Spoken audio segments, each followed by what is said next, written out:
ونشكره على وافر عطائه ورافده ونعترف بلطفه في مصادر التوفيق وموارده وأشهد أن لا إله إلا الله وحده لا شريك له وأشهد أن سيدنا محمدا عبده ورسوله لا نبي بعد اللهم صل وسلم وبارك على نبينا محمد وعلى آله وصحبه أجمعين أما بعد فقال الله تعالى في القرآن الكريم أعوذ بالله من الشيطان الرجيم بسم الله الرحمن الرحيم فتعالى الله الملك الحق ولا تعجل بالقرآن من قبل أن يقضى إليك وحيه وقل رب زدني علما وقل رب زدني علما. Sadaqallahul azim. Jamaah sekalian yang dimuliakan oleh Allah Subhanahu wa taala, para ustaz, para guru, para orang tua kami yang sempat hadir di majlis yang mulia ini, mari kita sama-sama meningkatkan ketakwaan dan rasa syukur kehadiran Allah Subhanahu wa taala atas segala nikmat yang telah dikaruniakannya kepada kita, kepada kedua orang tua kita dan kepada seluruh hamba yang kita sayangi, yang berjasa dalam hidup kita. Rabbi auzi'ni an ashkura ni'mataka allati an'amta alayya wa ala walidayya wa an a'mala salihan tarda wa adkhilni bi rahmatika fi ibadika salihin. Itu doa yang diajarkan oleh Allah dalam Al-Quran, baik untuk kita amalkan, yang artinya adalah Rabbi auzi'ni, ya Allah Tuhanku, berikanlah hamba insting, berikanlah hamba ilham, berikanlah hamba kekuatan, an ashkura ni'mataka allati an'amta alayya, untuk mensyukuri nikmat-nikmatmu yang telah engkau karuniakan kepadaku ya Allah, wa ala walidayya, dan nikmat-nikmatmu yang telah engkau berikan kepada kedua orang tuaku ya Allah, wa an a'mala salihan tarda, dan juga beri hamba kekuatan untuk mensyukuri nikmat-nikmatmu itu, agar hamba bisa melakukannya, mempergunakannya ke jalan yang engkau ridhoi, yaitu beramal soleh. Wa adkhilni bi rahmatika fi ibadika salihin, dan masukkanlah hamba dengan rahmatmu ke golongan hamba-hambamu yang soleh. Ya. Salawat dan salam semoga selalu disampaikan oleh Allah Subhanahu wa taala kepada baginda Nabi Muhammad sallallahu alaihi wasallam. Allahumma salli wa sallim wa barik ala nabiyyina Muhammad wa ala alihi wa sahbihi ajma'in. Baiklah, alhamdulillah di hari ini kita bisa bertemu kembali untuk bersilaturahim, untuk duduk sejenak, mendengarkan petikan-petikan ilmu, petikan-petikan hikmah yang ada dalam Al-Quran, yang ada dalam hadis Nabi sallallahu alaihi wasallam. Tentu kita berharap kita datang ke majlis ilmu ini, semoga derajat kita dimuliakan oleh Allah Subhanahu wa taala, dan kekurangan serta kesalahan kita ampuni oleh Allah Subhanahu wa taala, atau digugurkan oleh Allah Subhanahu wa taala. Hati kita semakin bersih insyaallah, kita dijauhkan oleh Allah Subhanahu wa taala dari rasa sombong, rasa angkuh, rasa mungkin merasa lebih baik dari orang. Terkadang rasa-rasa itu terkadang kita sadari dan terkadang tidak kita sadari, itulah manusia. Tapi yang jelas dari awal langkah ada baiknya kita untuk selalu menghadirkan niat, ya Allah, niat hamba hanya ingin mendapatkan keridhaanmu, keberkahan darimu serta kebaikan darimu, bukan untuk membangga-banggakan diri, sombong-sombong kemudian dan angkuh-angkuh. Semoga kita dijadikan oleh Allah Subhanahu wa taala menjadi hamba yang selalu rendah hati kapan dan dimanapun. Baiklah, jemaah sekalian yang dimuliakan oleh Allah Subhanahu wa taala, di pertemuan yang lalu kita sudah sampai hadis yang ke-10, yaitu tentang salatul rajul fi jama'atin. Ya, salat seorang hamba di berjamaah kemudian dilakukan di masjid itu lebih bagus, itu hadisnya gitu kan, daripada dia salat di mana? Fi baitihi wa suqihi, daripada salat di rumah atau salat di pasar. Salat di pasar itu kalau dibawa ke kajian fikihnya, hukumnya apa Pak? Salat di pasar itu Pak, hukumnya makruh. Ya, maksud kenapa kok bisa gitu kan? Ya karena pasar itu kalau dalam riwayat hadis gitu kan, termasuk apa Pak? Sejelek-jelek titik atau lokasi ya di bumi ini adalah pasar. Ya, itu memang ada hadis. Dan sebaik-baik titik, sebaik-baik lokasi yang ada di bumi ini apa Pak? Masjid. Nah, tetapi untuk pasar itu jangan dipahami, wah ini berarti yang ke pasar itu jelek semua gitu ya Pak. Bukan begitu Pak. Jadi maksud Rasulullah sallallahu alaihi wasallam itu, kenapa pasar itu sejelek-jeleknya titik gitu kan? Karena di sana gitu kan banyak istilahnya orang berkumpul dari segala penjuru, dan di pasar itu ya karena sudah berkumpul ya banyak terjadi penipuan-penipuan dan lain-lain gitu kan. Tetapi tidak bisa dipungkiri juga di pasar itu banyak juga hamba-hamba yang jujur gitu dia. Dalam hadis-hadis yang lain juga gitu kan dikatakan oleh Rasulullah sallallahu alaihi wasallam, pasar itu adalah mawaidur rahman, di antaranya gitu kan, meja makannya yang telah disediakan oleh Allah Subhanahu wa taala. Maksudnya apa? Pasar itu adalah sumber rezeki gitu loh. Siapa yang mau mengais rezeki ya, selain pergi ke ladang dan ke kebun, nah datanglah kemana? Ke pasar gitu loh. Artinya di sini ya, untuk memahami suatu hadis itu ya, kita memang tidak dianjurkan dipakai satu hadis itu saja gitu kan. Oh ini gitu kan, hadis Nabi pasar itu adalah sejelek-jelek lokasi ya. Enggak mau mencari hadis yang lain tentang pasar. Ya bisa keliru gitu loh Pak, ya bahaya gitu loh. Semua yang pergi ke pasar itu jelek semua. Ini Pak, ini hadis Nabi gitu kan. Bukan begitu, dicari juga gitu kan semua hadis yang lain ya tentang pasar ini, ternyata banyak ya jika dikumpulkan. Oh, ternyata begitu ya. Enggak pasar itu bukan jelek semua gitu. Banyak juga orang-orang yang soleh di pasar itu. Nah, ya Pak ya. Nah, banyak ya dia sambil berdagang, megang tasbih, banyak hamba-hamba Allah yang sedang itu begitu kan. Nah, sekalipun banyak juga yang menipu dan lain-lain. Nah, gitu dia. Nah, kenapa salat di pasar itu ya kalau dibawa ke fikih hukumnya makruh? Ya, di antaranya adalah karena di pasar itu suara ad-dojij kalau bahasa Arabnya ya, dojij, berisik-berisik itu loh Pak. Cobalah Pak, Allahu Akbar gitu. Hei berapa gitu kan, berapa gitu. Macam-macam. ada ya. Oh, sudah diantar belum? Mikir-mikir gitu. Jadi enggak itu gitu. Enggak nyaman. Tapi kalau di masjid kan enak gitu. Masya Allah. Ya, suara gitu kan, rapi, kemudian ya bau-baunya mana, cobalah bau pasar dengan bau di masjid Pak, dibanding-banding Pak ya. Pasar itu bau ayam, bau ikan segala macam, Allahu Akbar gitu kan. Tapi kalau di masjid kita bisa konsentrasi gitu kan, apalagi Masya Allah ya, kalau pengurusnya rajin gitu kan, nyemprot ini Masya Allah, itu berkah sekali ya, akan istilahnya memancing ya, bisa membuat kondisi itu bisa nyaman dalam beribadah. Tentu semua yang berperan dalam hal ini akan mendapatkan kebaikan dan keberkahan dari Allah Subhanahu wa taala.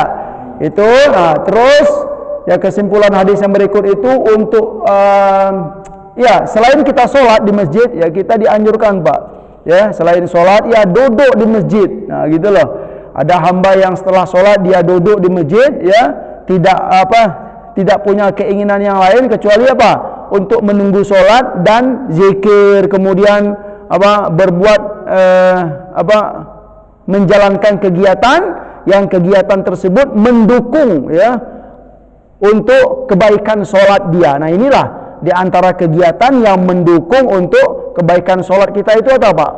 majlis ilmu gitu kan. Jadi sebenarnya ya perlu disampaikan kepada kaum muslimin gitu kan. Ya, kita tahu bahwa dalam hidup ini salat ini adalah hal yang paling utama. Ya, hal yang paling utama dalam hidup ini salat. Iya betul ya. Seperti yang disampaikan oleh Rasulullah dalam banyak riwayat, dan inti atau kesimpulannya iya. Karena salat itu ya hal yang paling penting dalam hidup ini, maka segala sesuatu yang mendukung, gitu loh Pak, segala sesuatu yang mendukung untuk kebaikan solat kita, maka sesuatu itu menjadi baik semuanya.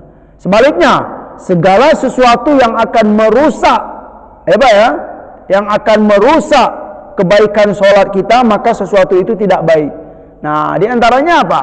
Majelis ilmu ini ya, kalau kita pengen mendengarkan banyak penjelasan para ulama, majelis ilmu ini pada hakikatnya dia untuk apa?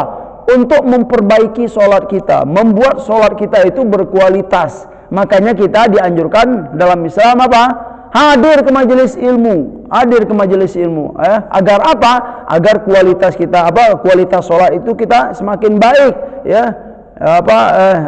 Solat kita itu semakin semoga diterima oleh Allah Subhanahu wa taala dengan mencari ilmu. Berarti mencari ilmu itu pada dasarnya pentingnya sama dengan penting Pak? Penting solat, gitu dia. Nah, jadi kurang bagus juga sebenarnya gitu kan pemahaman, saya yang penting solat aja gitu ya. Setelah solat saya meninggal, udah saya sibuk kemana-mana saja ya. Ya kalau kaji-kaji itu kalau kaji-kaji istilahnya level-level yang sederhana boleh-boleh saja gitu kan, sudah menunaikan kewajiban. Tetapi kan kita dianjurkan ya, karena sholat itu penting, maka segala sesuatu yang mendukung untuk kebaikan sholat, maka itu penting juga. Sama juga dengan apa Pak? Contohnya wudu dengan sholat ya Pak ya. Wudu itu pada dasarnya tidaklah wajib, ya kan? Tetapi karena dia dikaitkan dengan sholat itu nggak sempurna kalau nggak pakai wudu, makanya wudunya menjadi apa? Jadi wajib juga gitu loh. Wudu ini wajib, ya, karena dia akan mendukung untuk kesempurnaan dan kesahan sholat. Dari itu juga ya kita dianjurkan ya untuk sekali-kali lah gitu, kalaupun tidak rutin, sekali-kali menghadiri majelis ya, sekali sebulan atau sekali 2 bulan. Nah, mari kita menghadiri majelis yang insyaallah sekalipun sederhana ini semoga bermanfaat ya, dan diberkahi oleh Allah Subhanahu wa taala. Selagi hamba itu berada dalam masjid, dalam hadis yang berikut yang sebelumnya itu, selagi dia masih berada dalam masjid, maka dia mendapatkan doa dari para malaikat gitu Pak. Allahumma arhamhu, Allahumma ghfir lahu, Allahumma tub alaihi. 3 doa malaikat bagi orang-orang yang masih tetap dalam masjid sampai dia keluar. Selagi masih berada dalam masjid ini para malaikat mendoakan, ya Allah, sayangilah hambamu ini ya Allah, rahmati ia ya Allah. Kemudian yang kedua, ampuni dosa dan kesalahan dia ya Allah. Kemudian terimalah taubatnya ya Allah. Doa itu akan selalu kita dapatkan selagi kita masih di masjid ini Pak. Kalau sudah di luar, sudah silakan kata malaikat, silakan pergi gitu. Enggak dapat lagi doa itu. Begitu mulianya.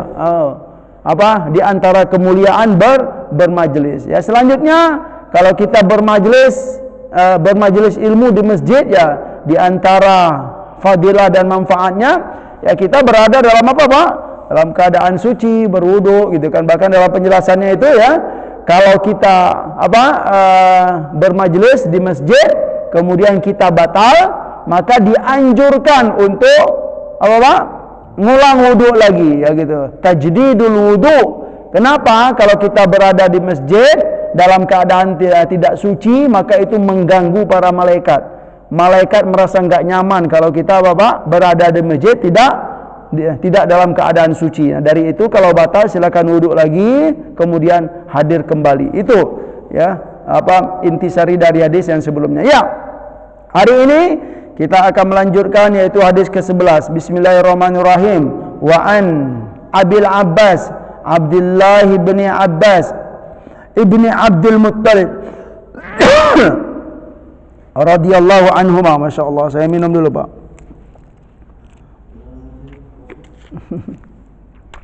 Bismillah.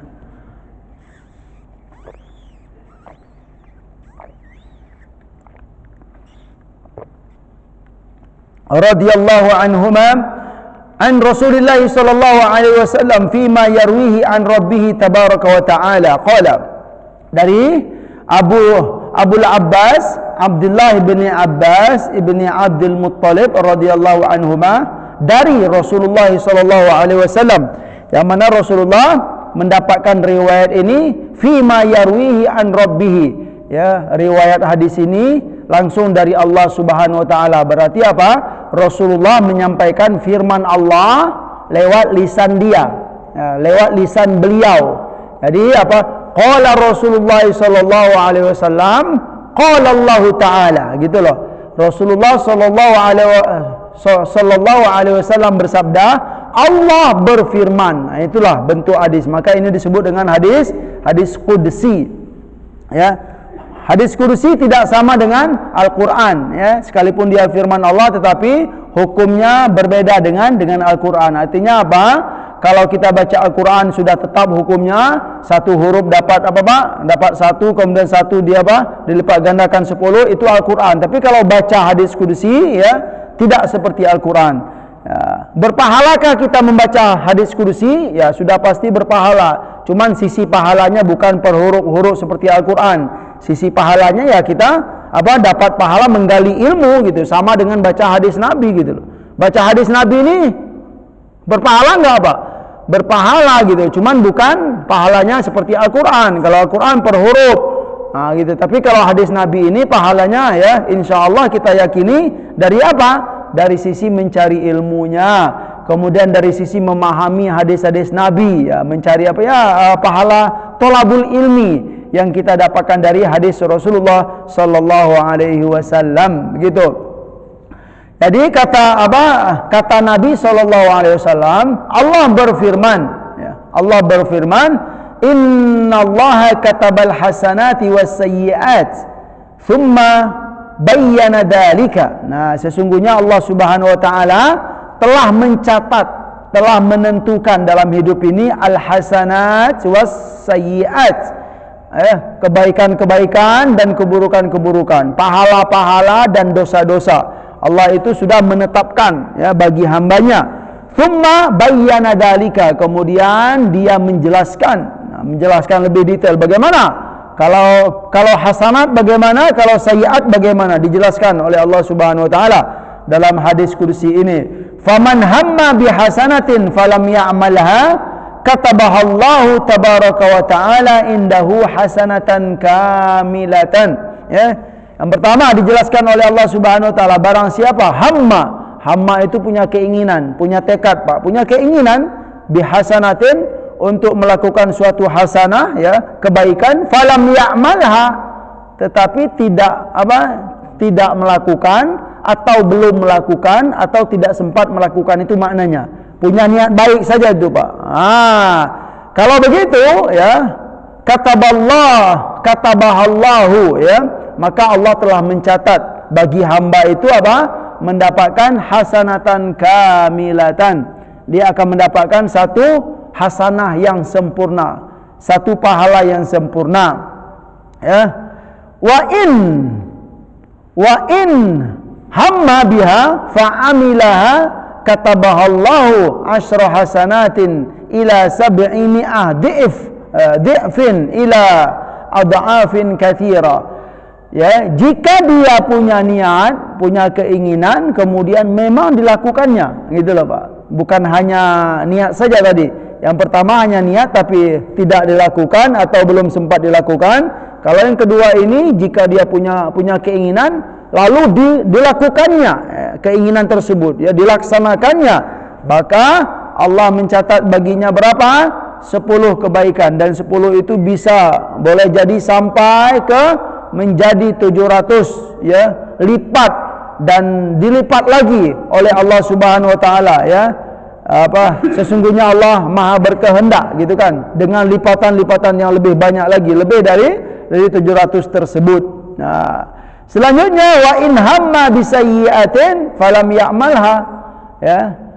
Yang ketiga, jika seorang hamba punya keinginan bisayyi'atin untuk melakukan keburukan, ada niat buruk nih Pak, ya. Falam ya'malha, kemudian dia tidak melakukannya atau tidak jadi melakukannya atau diundur melakukannya atau terhalang untuk melakukannya, katabahallah indahu hasanatan kamilah. Kalau punya niat buruk kemudian tidak sempat melakukan atau tidak jadi melakukan, maka ya Allah telah mencatat bagi kita apa Pak? Satu pahala yang sempurna. Wa in hamma biha. Dan yang keempat, jika seorang hamba itu punya niat buruk, fa'amilaha, lalu dia memang menjalankannya, ya, sukses menjalankan niat buruk tersebut, ya, katabahallahu hasanatan sayyi'atan wahidatan. Jika punya niat buruk kemudian terlaksana, maka niat buruk itu telah dicatat sebagai apa Pak? Ya, hasanatan wahidatan, satu keburukan. Nah, jadi kalau berbuat baik di sini dapat 10, ya. Berbuat baik kalau dilakukan dapat 10, kalau berbuat baik tidak dilakukan dapat berapa Pak? Dapat 1. Berbuat buruk, kalau berbuat buruk tidak jadi melakukannya dapat 1, ya, 1 pahala yang sempurna. Dan kalau punya niat buruk kemudian terlaksana, maka itu dapat 1 keburukan atau 1 dosa. Jadi sungguh murah sekali Allah itu ternyata dalam kebaikan, ya. Kalau berbuat buruk, ya, terlaksana tercatat 1 dosa. Kalau berbuat baik, kalau terlaksana tercatat 10, 1 dan 10. Masya Allah. Dan 10 itu bisa dilipat gandakan lagi. Itu apa istilahnya, teksnya, ya. Kemudian kita sedikit menjelaskan Pak. Hamma itu adalah aroda atau nawa, ya, karena apa? Bahasan kita masih tentang niat Pak, ya. Iya, cocok sekali hadis ini dimasukkan oleh Imam An-Nawawi ke dalam bab niat, ya. Jika seorang hamba punya niat, punya keinginan, nah, kemudian tidak sempat melakukannya atau tidak jadi melakukannya, tidak mampu misalnya atau tidak jadi melakukannya, ya, itu sudah dicatat oleh Allah Subhanahu wa taala satu kebaikan. Contohnya bagaimana Pak? Kira-kira Pak? Yang tidak jadi, iya boleh, ya. Contohnya ada seorang naik haji, ya, sudah ikut nomor ambil antri dan lain-lain, kemudian ya tidak sempat gitu, misalnya terjadi sakit yang parah atau memang sampai meninggal, ya, itu kalau dikembalikan kepada hadis ini juga bisa gitu, ya. Insya Allah sudah dicatat kebaikan oleh Allah Subhanahu wa taala. Ada juga contoh, mungkin ada seorang hamba dia punya niat Pak. Nah, ini niat ini Pak, ya, terlepas dari mampu atau tidak mampunya kita. Nah, perlu ini, ya, mampu atau tidak mampunya kita. Maksudnya itu ini selepel dengan saya atau enggak gitu loh. Mungkin ada sebagian jamaah yang bertanya gitu. Ini Pak Ustadz, misalnya kalau kita punya niat pengen sesuatu yang besar, sedangkan kemampuan kita tidak terlalu gede gitu. Contohnya gini ya Pak. Ya kita mungkin misalnya ya aset kita atau simpanan kita tidak terlalu banyak misalnya, tetapi kita punya niat gede, ya Allah saya pengen bangun masjid ya Allah. Nah gitu loh Pak. Nah, gambarannya Pak, ya harta tidak terlalu banyak gitu kan, ya pemasukan tidak terlalu banyak atau apalah gitu, ya sederhana gitu, tapi gede cita-citanya pengen bangun masjid gitu kan. Nah, kira-kira gimana kalau itu Pak, kalau dikaitkan ke hadis ini, bisa nggak? Bisa, ya saya yakin ini bisa. Yang penting kita punya niat, ya. Kenapa perlu dikuatkan, ya? Kenapa kita hanya melihat kemampuan kita saja gitu kan? Mungkin ya kalau misalnya seorang hamba yang pemasukannya 5 juta atau 10 juta sebulan gitu Pak, ya, pengen bangun masjid gede gitu kan. Kira-kira kalau perhitungan manusia mampu nggak dia itu Pak? Ya income-nya 10 juta sebulan misalnya gitu kan, ya, dengan keluarga lah gitu kan, tetapi niatnya gede sekali gitu Pak, saya ingin bangun masjid yang gede gitu kan. Ya kalau hitung-hitungan manusia ya gimana Pak, jangan terlalu gede itunya gitu kan, jangan punya cita-cita gede, tidak ya apa, kenapa saya berani mengatakan ya apa, insya Allah itu bisa gitu kan. Ya, kenapa kita hanya melihat kemampuan kita saja, ya, tidak melihat apa kemurahan Allah dan kekayaan Allah Subhanahu wa taala. Itu masalahnya. Ya. Jadi jangan sampai apa keterbatasan kita itu gitu Pak ya. Jangan sampai keterbatasan kita itu menghalangi kita untuk berniat baik yang banyak. Itu saja sih kalau menurut saya. Nah, mungkin contoh juga gitu kan, ada seorang bapak dan ibu di kampung gitu kan. Dia punya niat baik gitu kan, pengen anaknya sekolah gitu ke Timur Tengah kan gitu Pak ya. Nah, ini banyak terjadi ya, mungkin termasuk kepada ayah ibu saya gitu kan, ya, yang hanya pedagang biasa di kampung gitu Pak ya, tapi punya keinginan ya, anaknya pengen menjadi anak yang soleh, yang berilmu gitu kan, pengen seperti orang yang lain gitu kan. Itu mungkin ada kaitannya dengan ayah dan ibu saya gitu, contohnya begitu Pak ya. Gitu ya, kalau ya Allah saya ini siapalah ya Allah, kalau gitu kan orang tua gitu kan, saya ini siapalah ya Allah, nggak mungkin rasanya ya Allah gitu, anak saya kuliah kemana ya Allah, nggak mungkin. Nah, ini juga nggak bagus Pak gitu kan. Kenapa kita hanya melihat kemampuan dan keterbatasan kita saja gitu, kenapa kita tidak fokus kepada Pak, kayanya Allah ya kan, pemurahnya Allah, kuasanya Allah atas segala sesuatu. Kenapa tidak melihat itu? Jadi jangan sampai keterbatasan kita itu ya menghalangi kita untuk berniat baik yang banyak. Itu intinya. Jadi penting sekali. Jangan pedulikan keterbatasan dan keadaan kita Pak. Ya, yakinlah, lebih fokuslah kepada kayanya Allah Subhanahu wa taala, maha kuasanya Allah Subhanahu wa taala. Mungkin ini ya banyak terjadi dalam sejarah Islam. Ya, kita lihatlah siapa ya al-imam ya, imam-imam yang banyak terkenal itu Pak, ternyata ya banyak juga di antara beliau itu dari keluarga-keluarga yang biasa-biasa saja. Gitu loh. Imam Syafi'i ya, itu ayah dan ibunya tidak terkenal. Gitu loh Pak ya. Orang-orang biasa saja, tetapi dia soleh gitu kan. Orang tuanya soleh. Ya, kalau dari sisi finansial tidak terlalu kuat, tetapi kesolehan ya membuat keyakinan bagi seorang hamba untuk untuk bertekad yang kuat. Dari itu ya Allah akan beri kemudahan ya, dengan kuasanya Allah diberi kemudahan dan terhadap mencapai ya suatu cita-cita yang menurut manusia itu tidaklah mungkin, tetapi menurut Allah Subhanahu wa taala semuanya ya mungkin dan pasti ya.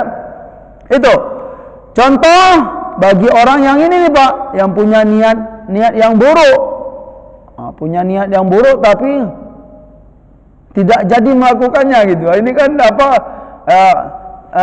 dari hadis ini juga perlu kita sampaikan, bukan berarti kita dianjurkan Pak ya niat buruk gitu. Jadi wah ini hadis Nabi ini mengajarkan kita untuk punya niat buruk gitu. Tidak ya, bukan begitu maksudnya ya. Tetapi jika sempat terjadi, nah gitu loh, jika sempat terjadi punya niat buruk kemudian tidak terlaksana gitu loh, atau terhalangi ya melaksanakannya ya. Kalau contohnya, kalau saya ngasih contoh apa ya biasanya itu Pak, kayak maling gitu kan. Orang maling gitu kan, istilahnya maling ayam di kampung gitu, pas naik pagar bok gitu kan, ketahuan gitu, langsung mundur. Wah, ini ketika dia mundur itu kalau dia dikaitkan ke hadis ini dapat pahala nggak Pak? Wah, belum tentu Pak Ustaz, jangan langsung dapat pahala gitu kan. Dapat pahalanya itu kalau memang dia memang membatalkan niatnya. Tapi kalau mundur kemudian naik lagi, itu bahaya gitu kan. Jadi punya niat buruk kemudian tidak terlaksana atau terhalangi dalam melaksanakannya, gitu loh, maka nggak jadilah gitu ya. Boleh jadi kasus ini ya, yang mula-mulanya penghalang itu ya tidak apa istilahnya, enggak disangka-sangka gitu Pak ya. Tetapi ya karena memang rasa takut gitu kan, wow, udahlah enggak jadi saya maling gitu kan. Saya enggak jadi maling. Udah berarti kalau dikaitkan ke hadis ini dia dia telah membatalkan ya niat buruknya itu, maka Allah telah memberi satu pahala yang sempurna. Ya, subhanallah. Sungguh dengan mendengarkan hadis-hadis Nabi ini kita memang mengakui kadang Pak, murahnya Allah Subhanahu wa taala dalam memberi kebaikan dan keberkahan kepada hamba, dan pelitnya Allah Subhanahu wa taala, susahnya Allah gitu kan, tidak cepat-cepat itu maksudnya pelit tersebut gitu kan, dalam memberi memberi keburukan, ya kan Pak ya. Ya, tidak langsung, bahkan kalau pahala 10, kalau dosa itu ditahan-tahan 1 saja gitu. Kalau sempat melakukan keburukan tersebut. Subhanallah ya, pemurahnya Allah Subhanahu wa taala, dermanya Allah Subhanahu wa taala. Itulah yang sesuai dengan sifat Allah Al-Karim ya. Al-Karim, Al-Jawad. Al-Jawad itu pemurah, Al-Karim juga pemurah, yang sangat pemurah sekali Allah Subhanahu wa taala kepada hambanya. Dari itu ya mendorong kita untuk ya bersemangatlah, ya bergairahlah dalam beramal soleh, mengumpulkan poin-poin kebaikan dalam kehidupan ini. Masya Allah. Ya masih banyak waktu saya. Dia itu 529 kalau nggak salah suruk. Ya, seingat saya gitu kan. Baik. Ya, hadis yang terakhir di sini tentang niat, Masya Allah kita membacakan, yaitu tentang kisah 3 orang yang terperangkap dalam gua itu. Masya Allah, ada baiknya ya, mungkin kita dahulu pernah mendengarkan, ya sudah lupa, ya insya Allah dengan mendengarkan ini kita akan mendapatkan ya istilahnya ya ingatan-ingatan yang baru. Bismillahirrahmanirrahim. Wa an Abi Abdurrahman Abdullah bin Umar bin Al-Khattab ya radhiyallahu anhuma qala, dari Abu Abdurrahman Abdullah bin Umar bin Al-Khattab ya, Abdullah bin Umar bin Al-Khattab radhiyallahu anhuma qala, beliau berkata, sami'tu Rasulullah sallallahu alaihi wasallam yaqulu, aku mendengar Rasulullah sallallahu alaihi wasallam bersabda atau berkata. Ya, dalam hadis ini ya kita pahami, aku mendengar Nabi menyampaikan kisah. Itu artinya apa ya? Bukan menyampaikan sabda wahai gitu, tidak. Tetapi ya kalau dilihat dari teks hadis ini, Rasulullah menyampaikan sebuah kisah yang nyata terjadi. Nah, aku mendengar Rasulullah sallallahu alaihi wasallam berkata, yang mana kata Nabi itu berupa kisah. In talaqa thalathatu nafarin mimman kana qablakum hatta awahumul mabitu ila gharin fadakhaluhu. Ada 3 orang hamba, kata Nabi SAW, berjalan ya, in talaqa itu berjalan ya baik berjalan dari rumahnya atau mulai berjalan bertiga ini gitu kan di gurun pasir. Dan 3 orang ini termasuk orang yang hamba yang hidup di masa sebelum Islam. Nah, itu loh. Berarti ini termasuk khabar atau informasi gaib ya, kalau bahasa kitanya minal maghibat ya, informasi yang gaib yang disampaikan oleh Nabi kepada para sahabat, yang mana ya kejadian ini ya jauh sebelum Islam hadir itu sudah terjadi. Artinya ini Rasulullah mendapatkan wahyu oleh Allah Subhanahu wa taala ya, dari Allah Subhanahu wa taala untuk menyampaikan inilah di antara kejadian yang pernah terjadi di zaman dahulu. Kita harus yakin ya terhadap apa yang disampaikan oleh Rasulullah sallallahu alaihi wasallam ya, selagi itu memang hadisnya jelas, hadisnya kuat sesuai dengan apa yang dipelajari oleh dalam ilmu hadis. Jadi kisah ini terjadi, 3 hamba ini adalah termasuk orang yang hidup sebelum Islam. Kemudian setelah mereka bertiga ini berjalan, hatta awahumul mabit.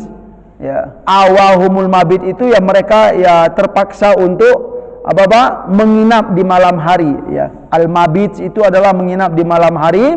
Di mana?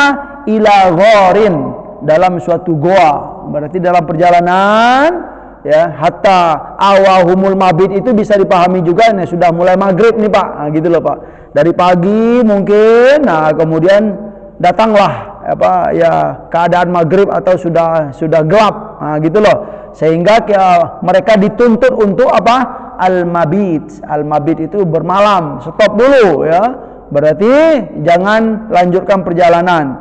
Kemudian mabitnya di mana? Fi gharin, dalam suatu gua. Fadakhuluhu, ya, karena terpaksa fadakhuluhu. Udahlah kita nih, udah malam nih, udah mabit dulu gitu loh, stop dulu. Nah, lalu masuklah mereka bertiga ini ke dalam gua.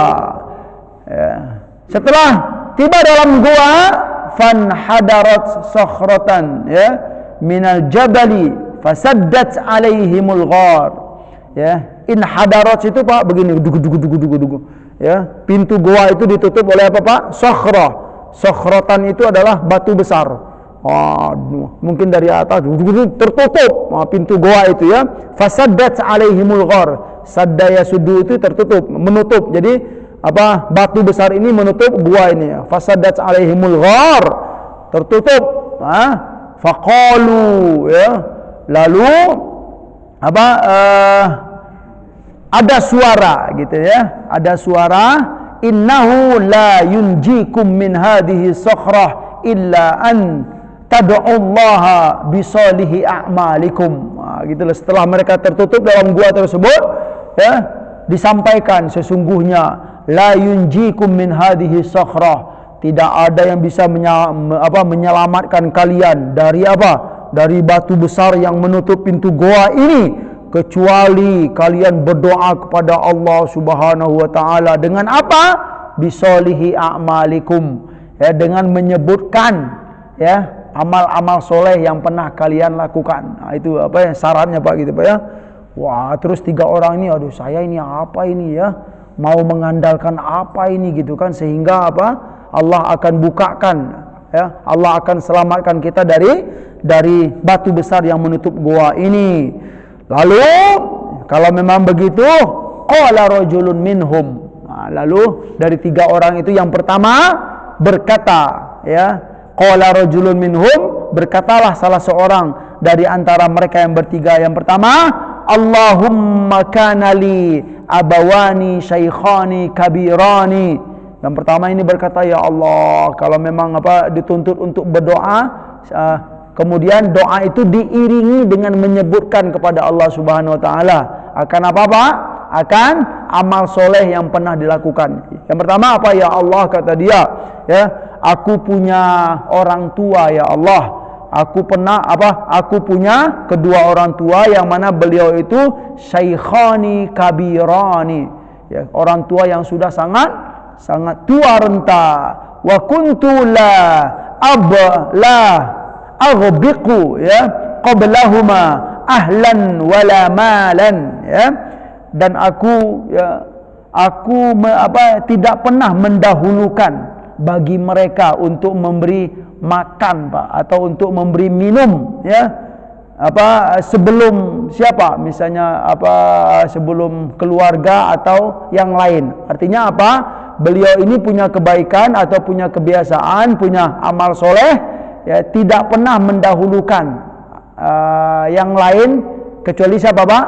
Orang tuanya dahulu, terutama ghobuk. Ghobuk itu di sini kita pahami ada ghobuk al-isya, ada ghobuk as-subuh. Jadi dia punya kebiasaan memberi makan kedua orang tuanya, ghobuk sobah dan al-isya, memberi makan kedua orang tuanya di pagi hari dan memberi makan malam. Memberi makan pagi dan makan malam itu orang tuanya ini selalu didahulukannya Pak, daripada siapa? Istri, anak dan yang lain-lain itu nanti dulu. Ini untuk ayah dan ibuku. Nah, sebelum ayah dan ibuku makan atau minum, kalian jangan makan dulu. Nah, begitu apa? Dia punya kebiasaan baik. Kemudian fana'abi, ya, suatu hari, ya, kata hamba yang pertama ini, fana'abi tolabus syajar yauman falam arih alaihima hatta nama, ya. Suatu hari aku dituntut, aku terpaksa atau dituntut untuk pergi, ya, meninggalkan mereka berdua ini untuk mencari apa Pak? Di sini disebutkan talabash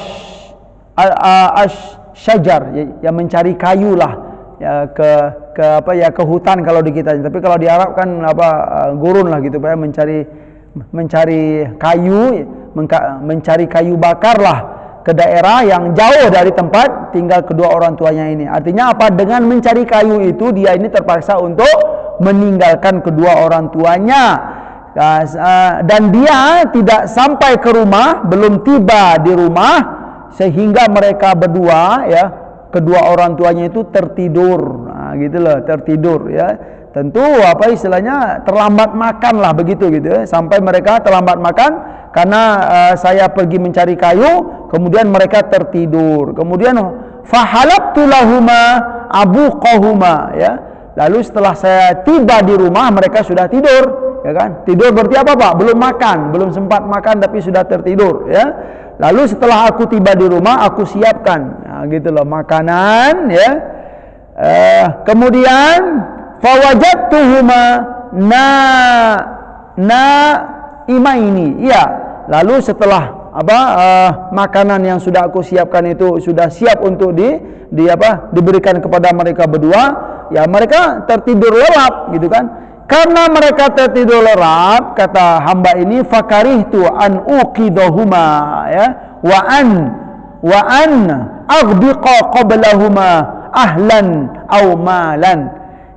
Ya, karena mereka sudah tertidur lelap dalam keadaan lapar, ya, orang tuanya tadi, fakarih itu, sedangkan aku merasa enggak enak juga. Fakarih itu, ya, istilahnya, ya, enggak enak lah membangunkan mereka yang sedang tertidur lelap, sedangkan aku punya kebiasaan nih gitu kan, tidak memberi makan, ya, anak dan istri dan yang lain-lain sebelum mereka berdua dulu makan, ya. Tertahanlah gitulah Pak. Falabistu, ya, lalu aku bertahan, wal qadahu ala yadayya, dan makanan yang sudah aku siapkan itu aku tahan dahulu gitu kan. Antadiru istiqadahuma hatta bariqal fajr. Aku tahan dahulu, ya, makanan tadi sampai sampai mereka bangun. Ternyata mereka bangun sampai Pak? Hatta bariqal fajr. Gitu loh. Udah mendekat subuh, tidur dalam keadaan kelaparan, ya. Tentulah, ya, dari malam, dari setelah Isya sampai subuh kan lama itu Pak, ya, enggak makan. Si anak dia gitu kan, ya. Anak dia itu kelaparan, ini bapak kemana ini gitu kan, belum ngasih kami sebelum kakek dan nenek makan, gitulah.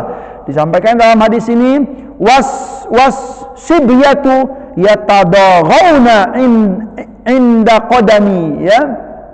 Ya, si anak gitu kan, karena nahan lapar, ya, nangis Pak, ya.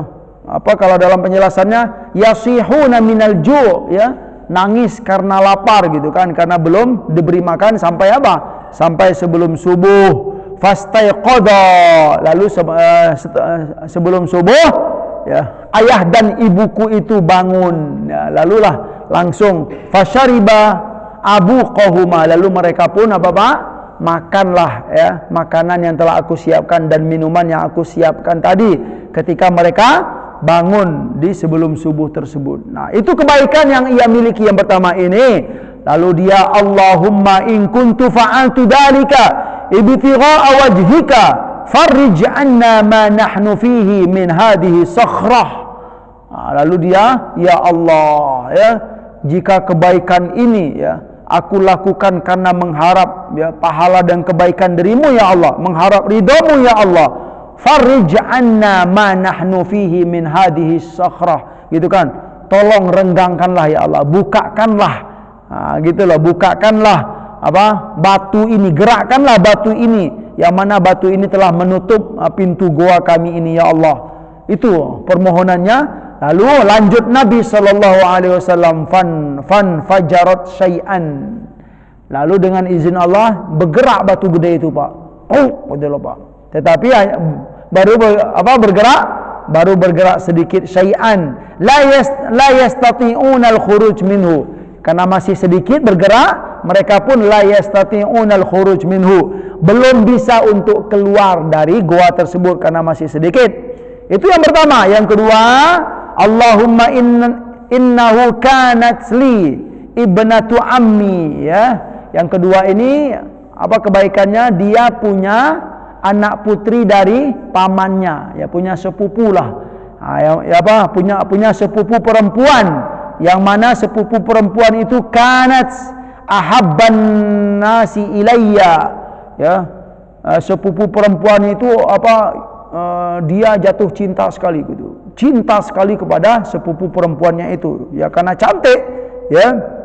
Habanisa wa fi riwayatin dalam riwayat lain dikatakan kuntu uhibbuha ka'ashaddi ma yuhibbur rijal an-nisaa. Aku mencintai sepupu perempuan itu, ya, seperti kaum laki-laki mencintai wanita-wanita yang mereka idamkan. Begitu. Dalam riwayat lain dikatakan fa'aradtuha ala nafsiha. Lalu suatu hari aku punya keinginan yang besar, punya hasrat yang besar untuk menguasai, ya, menguasai dirinya. Ya, artinya apa, Pak? Pengen begitulah, Pak, ya, pengen, ya, menguasai diri sepupu perempuannya itu. Famtana'at minni. Lalu dia menolak, sepupu perempuannya itu Pak? Menolak untuk jangan gitulah. Gitu dia. Famtana'at minni. Hatta, karena dia menolak, ya, ketika aku punya hasrat kepadanya dan dia pun menolak. Nah, akhirnya enggak jadi. Tetapi lanjut Nabi SAW, hatta alammat biha sanatun minas sinina. Setelah kejadian itu, sepupu perempuanku ini, ya, setelah kami berpisah, enggak jadi melakukan hal yang tidak baik tadi, dia pun pergi. Kemudian ternyata saat dia pergi itu, Pak, sepupu perempuanku ini gitu ditimpa apa, Pak? Kemiskinan, ya, kekurangan, ya, hidup yang sangat banyak kekurangan gitu kan. Kemiskinan lah, atau kemelaratan kalau bahasa kitanya, itulah.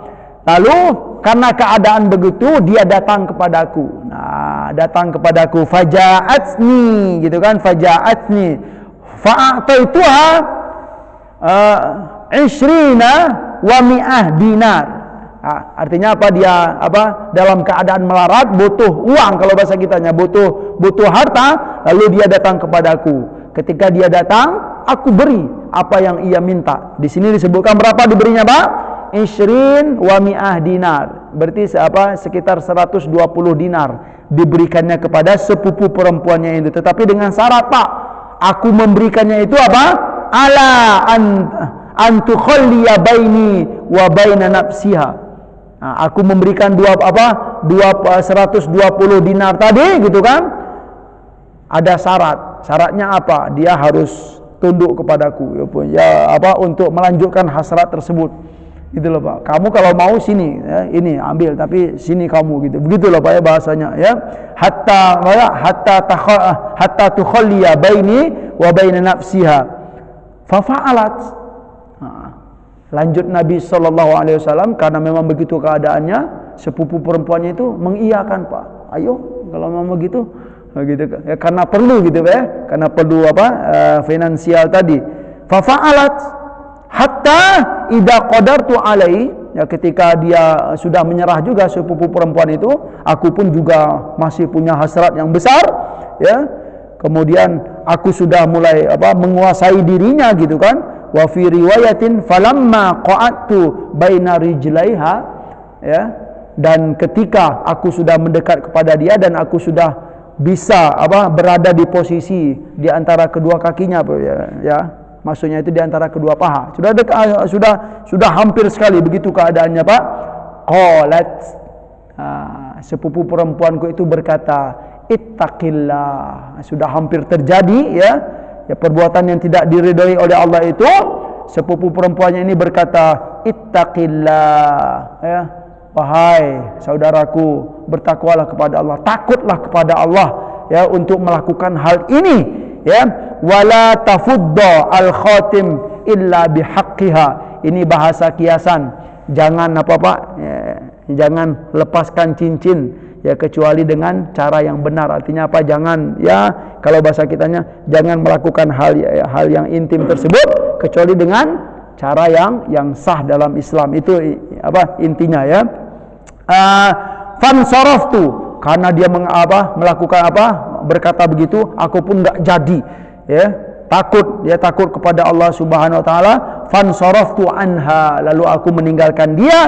Wahia ahabbun nasi ilayya, ya, dan dia aku meninggalkan dia sekalipun aku masih sangat mencintai dia, ingin menguasai dirinya, cuman dengan cara yang tidak baik tadi.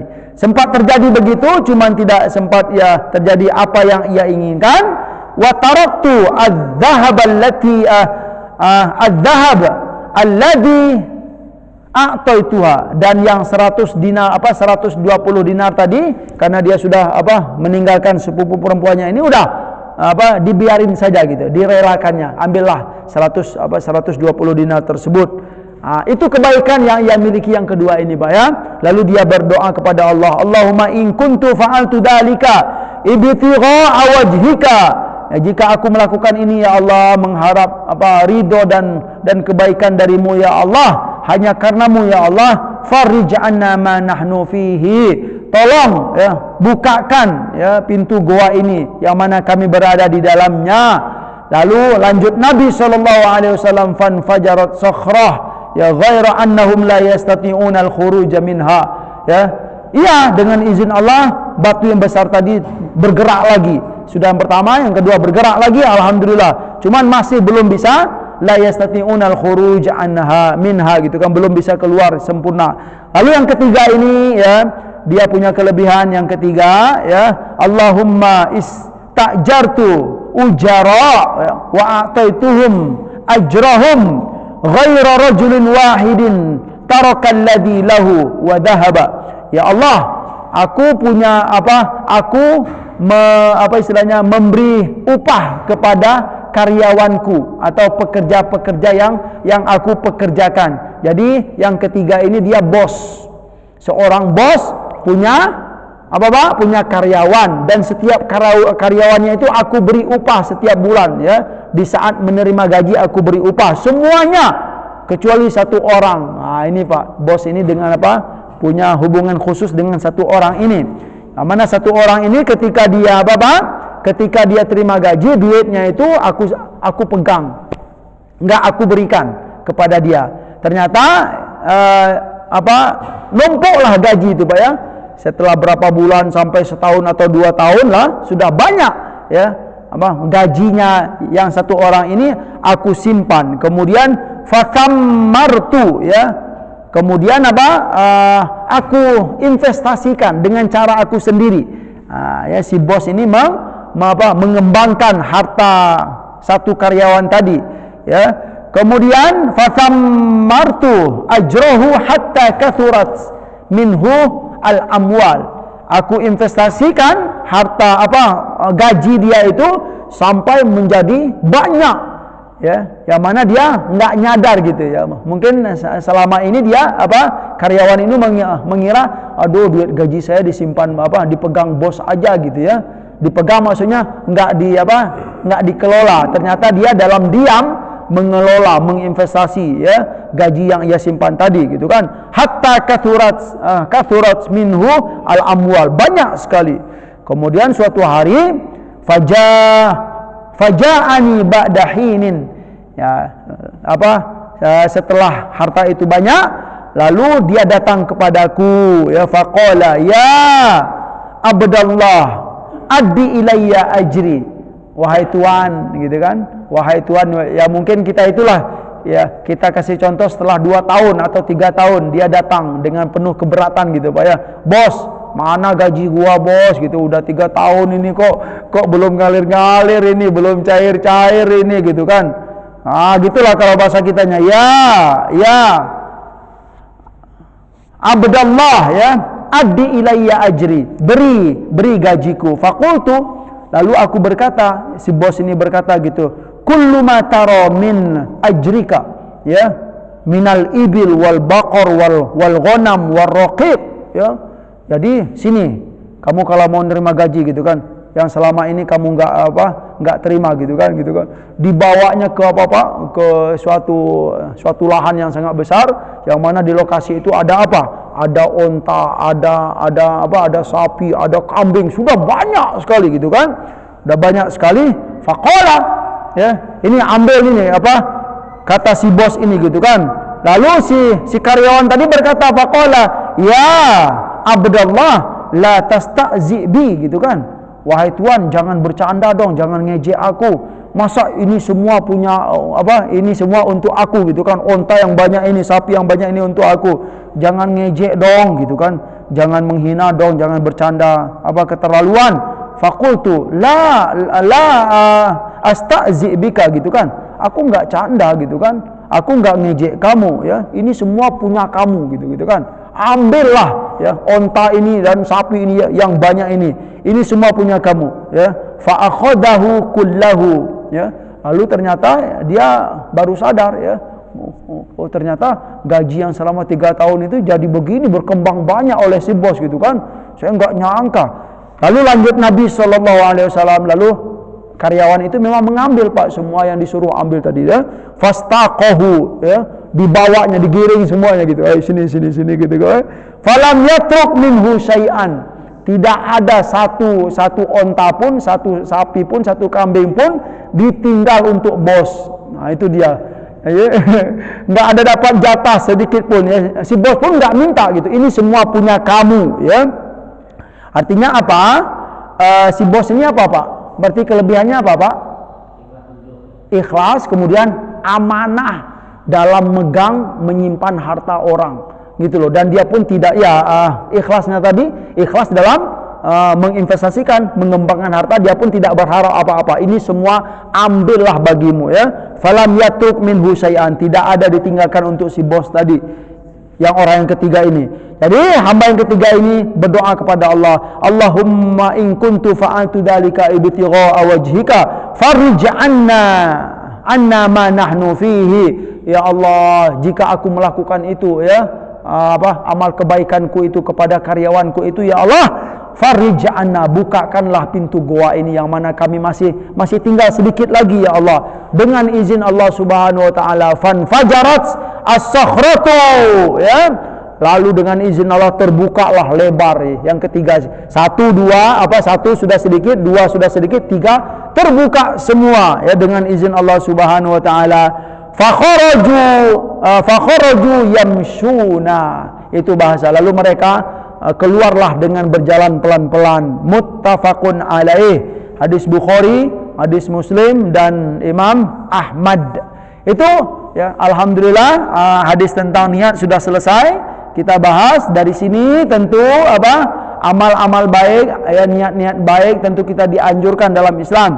Jangan malas, jangan jangan merasa tidak layak. Oh saya enggak mampu, saya enggak mampu. Bukan begitu Pak. Niat sajalah yang baik. Selalulah berniat baik. Jika kita berniat baik, maka selama itu kita masih berada dalam kebaikan tersebut. Itu inti. Alhamdulillah, semoga bermanfaat bagi kami yang menyampaikan dan buat kita semua yang mendengarkan. Bagi ada yang mau bertanya, dipersilakan. Ya Pak, Masya Allah sedikit. Iya. Kalau seandainya di masjidnya ada, di pasarnya ada masjid gimana? Iya, ya kalau di pasarnya ada masjid, ya mantap juga. Nah, sholat di daerah Selipi itu pasar ada masjid, Bising juga Pak ya. Tapi sebenarnya ya kalau memang di masjid tetap saja di masjid ya. Bagus juga Bapak mikirnya memang itu gitu. Ya kreatif gitu ya. Nah sholat di pasar makruh ya. Bagaimana kalau masjidnya di pasar gitu kan? Ya kalau masih di masjid ya insya Allah tetap ya itu akan mendapatkan fadilah masjidnya. Memang ya seperti yang kita ketahui ya tempat masjid itu memang khusus, sekalipun di samping masjid ini pasar, tapi masjid itu tetaplah khusus ya. Itu yang kita maksud. Ya. Ya. Hah? Iya itu tadi Pak, masjidnya di tengah-tengah pasar, tapi tetap saja kalau memang sudah diakui masjid, itu masjid bukan pasarnya lagi gitu kan. Maksud pasar tadi Pak, mungkin kita punya toko gitu kan, punya lemari, di belakang lemari itu kita sholat, itu maksudnya. Yang saya pahami itu Allahu Akbar gitu kan. Nanti lewat Pak Haji belajar Pak Haji gitu. Itu maksudnya gitu. Mana Pak Haji ini gitu kan. Kita dengar gitu kan, itu ya. Itu yang maksud. Bisa jadi sholat di toko, bisa jadi sholat di gang-gang yang ada di pasar, itu maknanya. Mungkin itu, Masya Allah. Sudah Pak ya? Ya kita lanjut dalam apa? Kayaknya di sana kita lanjut kayaknya. Bagus sekali Pak. Ya. Ya, subhanakallahumma wa bihamdika asyhadu an la ilaha illa anta astaghfiruka wa atubu ilaik. Wa sallallahu ala nabiyyina Muhammad wa ala alihi wa sahbihi wa sallam. Wa akhiru da'wana anil hamdulillahi rabbil alamin. Wassalamu alaikum warahmatullahi wabarakatuh.